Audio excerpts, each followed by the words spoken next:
एक तो बुनियादी तौर पर मैं तो पहले भी इसकी मजम्मत कर चुका हूँ, लेकिन आज दोबारा करूँगा कि इस तरह के सियासी बयानात के ऊपर जिस तरीके से उनको जेलों में बंद करके धक्के दिए गए, दुरुस्त तरीकाकार नहीं है शेख रशीद अहमद का। लेकिन आज सोच रहे थे कि अदालत से ज़मानत हो जाएगी, ज़मानत नहीं हुई। क्या वजूहात हैं इसकी, कुछ आप बता सकते हैं? देखें सर, धक्के देना तो दूर की बात है, धक्के तो पूरी दुनिया ने देखे, बल्कि पाकिस्तान ही पूरी दुनिया से बाहर के लोगों ने भी देखे हैं। और आज हमने जो मुतलका अदालत में शेख रशीद साहब की जमानत अप्लाई की थी, वहां पर जो हमारे सरकारी वकील थे वो कोई कानूनी दलील नहीं दे रहे थे, और वहाँ पे साफी लोग भी मौजूद थे। वो कह रहे थे कि जज साहब शेख रशीद साहब की जमानत ना करें, ये मोटरसाइकिल पे भाग जाएंगे। और ये पहले भी मोटरसाइकिल पे भाग गए थे। हालांकि हमारे वकला ने वहाँ पे सरदार अब्दुल राज़क साहब और दिगर ने बड़े जबरदस्त वहाँ पे दलाइल दिए।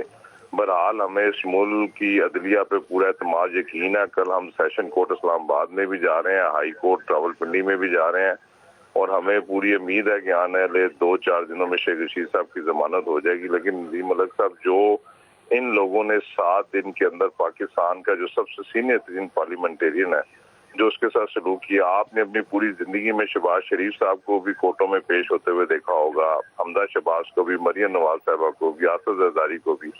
लेकिन जिस तरीके से ये घसीट कर शेख रशीद अहमद साहब को लाए, धक्के दिए, और जो पूरी रात इन्होंने एक कुर्सी के ऊपर बैठाकर उनकी हथकड़ियों से हाथ बांध कर, पाँव बांध कर उनसे क्वेश्चन करते रहे, उनसे मोबाइल का कोड पूछते रहे। शेख रशीद का जुर्म क्या है? शेख रशीद कोई मनी लॉन्डर है? शेख रशीद कोई कब्जा ग्रुप है? शेख रशीद कोई मंशियात फरोश है? शेख रशीद एक सेल्फ मेड आदमी है जो अपनी मेहनत के बलबूते पर यहाँ पर पहुंचा है।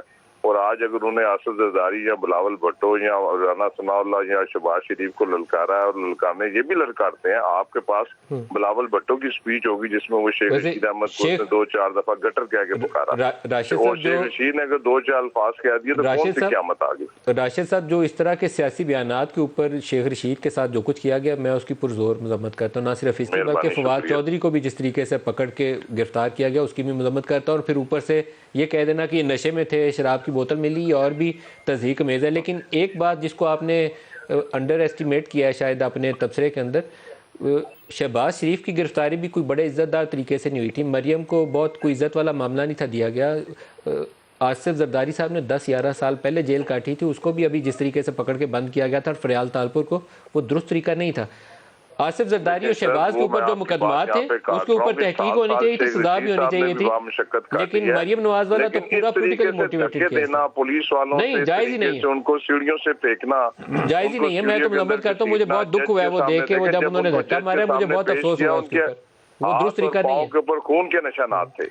लेकिन हथकड़ियां बाकियों को भी ऐसी डाली गई थी सर। आपने वो जर्नलिस्ट भी शायद नहीं देखे। जिंदगी में शहबाज शरीफ को हथकड़ी नहीं लगते देखी, हमदा शहबाज को हथकड़ी लगते नहीं देखी सर। वो आपने मुझे ये हाथों में हथकड़ियां पहने हुए पाकिस्तान तहरीक इंसाफ का मुझे एक वीडियो दिखाएं जिसमें शहबाज शरीफ को हथकड़ी लगी हो। पाकिस्तान तहरीक इंसाफ के दौरे हुकूमत के अंदर डॉक्टर शाहिद मसूद को, एक जर्नलिस्ट को, हथकड़ियां हाथों में और पाँव में बेड़ियां डाले हुए इस्लामाबाद हाई कोर्ट के अंदर देख के इस कदर तहरीक इरफान सदीकी को, रिजवान रजी को, पीटीआई का सबसे बड़ा मसला जो, अगर मैं ये एपीडीएम वालों से पूछना चाहता हूँ कि हमारा जुर्म बताएं क्या है कि शेख रशीद इनके खिलाफ, महंगाई के खिलाफ बात करता है, शेख रशीद मनी लॉन्ड्रिंग के खिलाफ बात करता है, शेख रशीद कहता है कि आटा नहीं है, दाल नहीं है, चीनी नहीं है, हुकूमत को ललकारता है, और शेख रशीद की जुबान बंद कराने के लिए उन्होंने ये काम शुरू कर दिया। नहीं, ये तो सियासी मुकदमा है, इसमें हथकड़ियां और ये रुसवाई ये जायज़ ही नहीं है। मैं आपके साथ हूँ इस मामले में, मुकम्मल आपके साथ सपोर्ट करता हूँ और इनकी मजम्मत करता हूँ।